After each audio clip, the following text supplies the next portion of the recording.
전쟁이 마무리 단계에 들어가고 이제 뒷정리를 할 때가 됐습니다. 각국 중앙은행들은 인플레이션에 집중할 때가 됐고요. 새 의장을 맞이한 연준도 마찬가지입니다. 인플레이션 대책이 기준금리 인상이라면 달러의 흐름은 강세인가요? 안녕하십니까. 트레이더의 눈으로 시장을 바라보는 갤라호른입니다.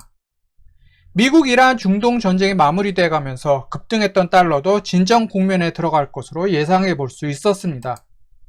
고공행진을 벌이던 국제유가는 100달러를 하회하고요.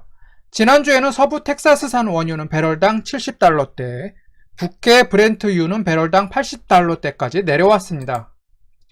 하지만 99.297까지 밀려났던 달러 인덱스 선물은 추가 하락을 이어가는 대신 반등해서 지난 1년 넘게 돌파하지 못했던 100선을 가뿐히 뛰어넘었습니다. 이제 외환시장은 인플레이션과 직면하고 있기 때문인데요. 일간 차트에서 20일 이동평균선을 발판 삼아 반등한 달러는 볼린저 밴드 상단에서 상승하며 100.618에서 잠시 쉬어가는 모습입니다. 이 모습을 눌림목으로 본다면 달러의 랠리는 당분간 이어질 것으로 보입니다.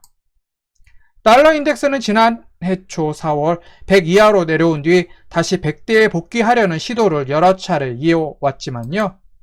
일시적으로 100을 넘어서긴 했어도 줄곧 100 아래에 머물러 왔습니다.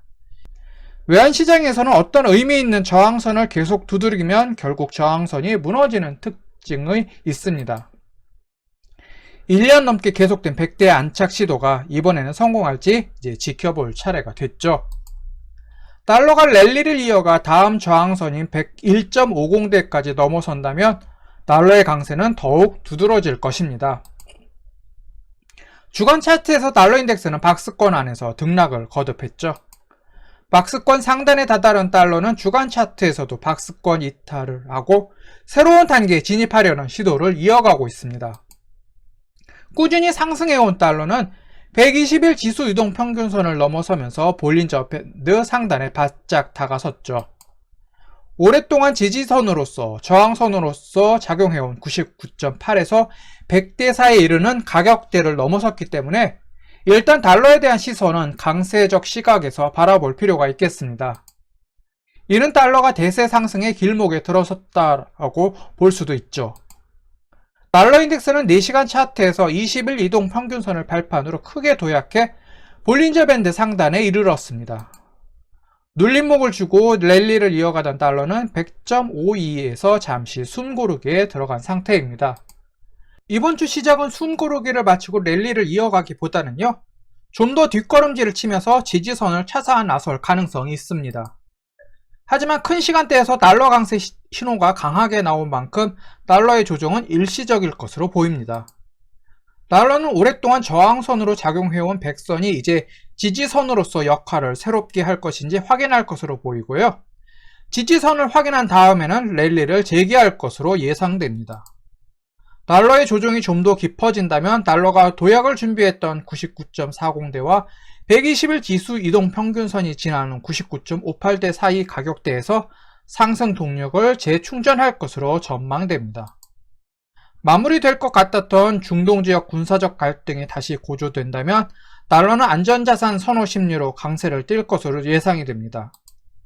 반대로 시장의 외적인 요인이 해소되고 시장은 시장 내부 문제에 집중할 수 있게 된다면 인플레이션을 잡으려는 연준의 행보에 달러는 강세를 보이게 되겠죠. 어느 쪽이든 간에 달러는 강세를 띠게 됩니다. 이른바 답정너 상황이 되겠죠. 시장을 너무 어렵게 바라본 것은 아닌지 개인적으로 반성을 해봅니다. 미 연방준비제도 연준은 지난주 기준금리를 시장이 예상한 최대 3.75%로 동결하면서 앞으로의 금리 행보에 대해 매파적인 발언을 쏟아냈습니다. 통화 완화 정책을 시사하던 문구가 발표된 성명서에서는 삭제됐고요. 연준 위원들은 공개된 점도표를 통해서 올해 금리 인하 전망을 삭제하고 금리 인상 가능성을 시사했습니다. 이번 주 25일 연준이 중시하는 경제지표 가운데 하나인 개인 소비 지출 가격 지수, 즉 PCE 프라이스 인덱스가 공개됩니다. 연준이 고용시장 안정보다 인플레이션 대응에 나서고 있어서 이번에 공개되는 PCE 가격 지수에 주목할 필요가 있겠습니다. 시장에서는 전달 대비 PC 가격 지수는 0.3% 상승을 기록할 것으로 예상하고 있는데요. 지난 5월 발표치는 0.2% 상승이었고 전년 동기 대비는 3.8% 상승으로 발표된 바 있죠. 또 미국 상무부 산하 경제분석국이 발표하는 이번 PC 가격 지수에 관심을 가져야 하는 이유로요. 워시 의장은 포워드 가이던스를 통해서 정책 방향을 상세히 설명하는데 부정적이라는 점도 들 수 있겠습니다. 워시 의장은 시장이 연준의 의도를 추측하지 말고 경제 지표를 직접 해석해야 된다고 밝혔는데 이미 지난주 FOMC 회의에서 그 방식을 없앴죠. 이를 놓고 로이터 통신은 앞으로 투자자들이 경제 지표에 더욱 민감하게 반응할 수 있다고 분석했습니다.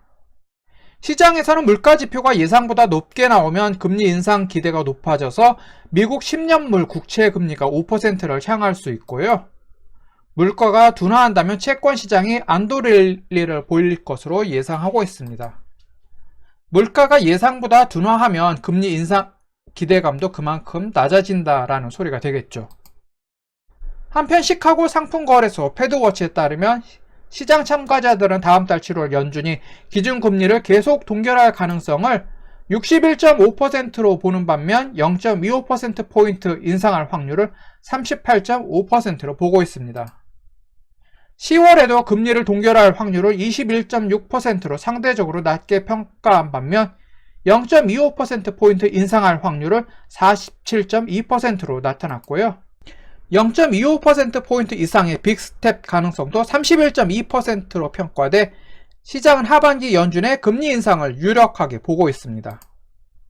올해 안에 금리가 올라갈 것이라는 점은 기성사실화해서 12월에도 금리가 현재의 3.75%를 유지할 확률은 10.4%에 불과한 데 반해서요. 0.25%포인트 인상 가능성은 33.9%로 평가됐고 0.5%포인트 인상할 가능성은 37.6%로 나타났습니다. 시장은 연말에 0.75%포인트 이상의 자이언트 스텝이 나올 가능성도 18%로 보는 등 연준의 매파적 행보에 대비하고 있습니다. 여러분들은 현재 외환시장에 대해 어떻게 생각하는지 댓글에 여러분의 생각을 남겨주시면 감사하겠습니다. 갤러호르는 외환시장에 대한 이해를 돕기 위한 정보를 제공할 뿐 특정 종목에 대한 매수나 매도 추천은 하지 않습니다. 갤러호른에서 제공하는 보고서는 참고용으로만 활용해 주실 것을 말씀드리며 투자에 대한 책임은 전적으로 투자자 자신에게 있다는 점을 유념하시길 바라겠습니다. 도움이 되셨다면 구독과 좋아요 부탁드리겠습니다. 감사합니다.